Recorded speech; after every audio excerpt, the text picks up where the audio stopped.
Господине Кратовалиев, вие сте вечерва со нас, бидејќи сте адвокат на господинот Љубе Бошковски. Да, јас сум член на председателството на Обединените за Така Македонија. и тоа е политичар кој што е правосилно осуден во случајот кампања за незаконско финансирање. Вие тврдите дека Бошковски цело време одбраната тврди дека е невин, меѓутоа факт е дека обвинителството понуди снимки дека господинот Бошковски зема пари. Добро.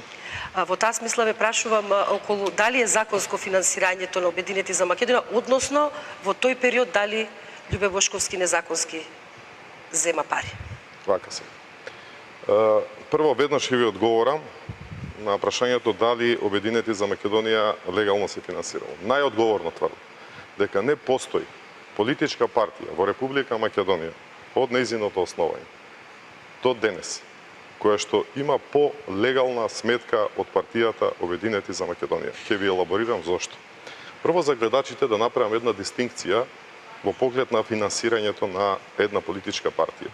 Значи, постојат два момента и две сметки со кои што една политичка партија работи. Едната е редовната сметка и редовното финансирање и живење на политичката партија, во која што се опфатени повеќе стапки врз основа на кои што средствата може да се влеваат во сметката, односно во капиталот на самото политичка партија. Со тоа што таа политичка партија, согласно законот, за таа сметка работи исто како издружение на граѓани. Значи, таа е должна да има завршна сметка, да ја достави до УЈП и до ревизорот, да истакне сите донации како посебен сегмент, значи покрај капиталните и други средства кои што ги стекнала со работење и така натаму, и има друга сметка, а таа е сметка која што согласно законот и рок за избори, изборниот законник, значи и Државната изборна комисија, односно нејзиниот роковник, се отвара исклучиво и само за изборната кампања. Значи, политичката партија за време на изборната кампања не може да работи со сметката која што е редовна, односно не може да ја финансира изборната кампања. Значи, 24 часа најкасно пред да започне изборната кампања, политичката партија мора да отвори нова сметка со нагласот дека се работи за изборна кампања. Истата мора да ја пријави до Државната изборна комисија, до Управата за јавни приходи, до ревизорот. Доколку таа до Државната изборна комисија не ја достави 24 часа пред тоа, таа не може да учествува на изборите.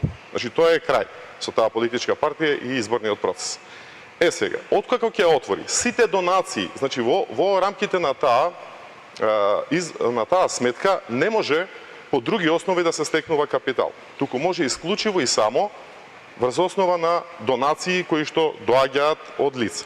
Затоа се создава посебна табела. 10-тиот ден, знаете дека изборната кампања трае 20 дена. 10-тиот ден, значи завршува првата декада по која што политичката партија е должна да направи пресек на таа сметка во рок од 24 часа, значи 11-тиот ден, да ја достави до Управата за јавни приходи, до Државниот ревизор, до Државната изборна комисија и до Комисијата за антикорупција. Тој извештај се разгледува од сите овие институции до кои што таа е доставена.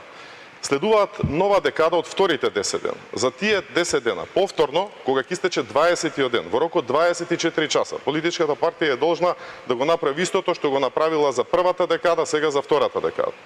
И исто доставува до сите тие институции. Во рок од 30 дена, сметано од денот кога е затворена, а таа се затвара со истиот ден кога завршува изборната кампања 00 часот. Во спротивно, таа политичка партија врегува во криминал. Значи, се затвара сметката во рок од 30 дена, најкасно. Таа политичка партија, која што учествувала на избори, за таа сметка прави комплетен извештај, значи за сите 20 дена, збирен. И тоа го доставува до сите надлежни институции кои што ги претходно спомнав, дури и до Собранието на Република Македонија. Еве нека е така, господине Кратовалиев, меѓутоа факт е дека имаше обвинение за господинот Бошковски, значи, беше прикажана снимка. Господинот Чилегов за својата партија вели дека е најтранспарентна, а господјата Костова па вели дека не се транспарентни партиите. Видете, јас можам да зборувам за Обединети за Македонија, бидејќи сум имал целосен увид, така е. Значи, го дадов овој увод за да имате во представа за што беше теретен господинот Бошковски. Неговото обвинение беше нелегално финансирање изборна кампања. Со поднагласот постојат неколку основи за нелегално, неговиот основ беше примање на средства од странско лице со кое што е финансирана изборната кампања. Значи, јас ќе ви неколку факти изнесам. Првиот и основен факт е дека средствата кои што наводно ги земал господинот Бошковски, за кои што не постои никаков доказ, значи никогаш не се влезени на сметката на Обединети за Македонија. Значи, такви суми на средства, ниту групни, ниту поединечни, не се влезени ниту на редовната сметка на Обединети за Македонија, ниту на сметката за изборна кампања. За да постои инкриминацијата, потребно е средствата да влезат исклучиво во сметката за време на изборите. Значи, сметката за изборна кампања која што трае 20 дена. Таквото нешто не е случено, сметката е чиста за сите тие 20 дена. Ама Значи, го видовме зборувам за куферот со првите... пари, господине Кратовалиев. Ве молам? На снимките кога го апсеа господинот Бошковски. Чекайте, зборуваме за првите два случаи. Бидете стрпливи, јас ќе ви елаборирам. Значи, тоа кое што вие викате третиот случај се работи за по завршувањето на изборната кампања. Значи, бидете внимателни за да ме следите, за да можете да направите дистинкција за тоа што го зборувам. Значи, првите два се правени пред, нели, како процеси на кои што се повикуваше обвинителство. Такви средства не се влезени. Значи, дури и да некој сака да прикаже дека ги земал парите, тие треба да имаат след на влез или употреба. Значи, во истрагата, во доказната постапка пред судот, не беше утврдено дека постоело било какво плаќање. Значи, збориме за автобуси користење, за бини, за паноа, за рекламни цели, каде што не се платени од сметката на Обединети за Македонија. Универзалната сала што е користена. Тогаш кој ги плаќаш и на кој начин? Преку редовната сметка, значи за избори. Оние што се одржувани за време на изборите се плаќани од сметката на тоа. Сакам тоа да ви посочам. Таа сметка беше затворена 20 ден согласно законот. Се што беше плаќано од таа сметка беше доставено до сите институции. Ревизорот државен направи ревизија согласно законот и утврди дека не постои ништо што е незаконско. Значи, согласно законот се беше, таа сметка беше затворена, чиста, да не речам кристално чиста. Значи, сите средства, сите плаќања беа извршени легално и од таа сметка. И не постоеше ниту еден доказ дека или нешто е нелегално плаќано, финансирано, значи било кое во текот на изборниот процес, или дека било какви нелегални средства се влезени во рамките на тоа. Господинот Бошковски беше уапсен 48 часа по затворањето на сметката за изборната кампања.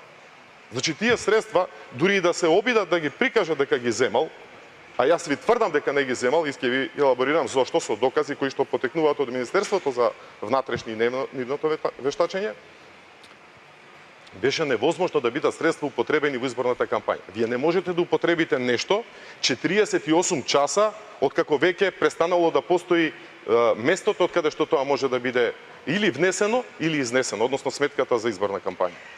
Сега, ме прашавте уште нешто, а тоа е земени средствата.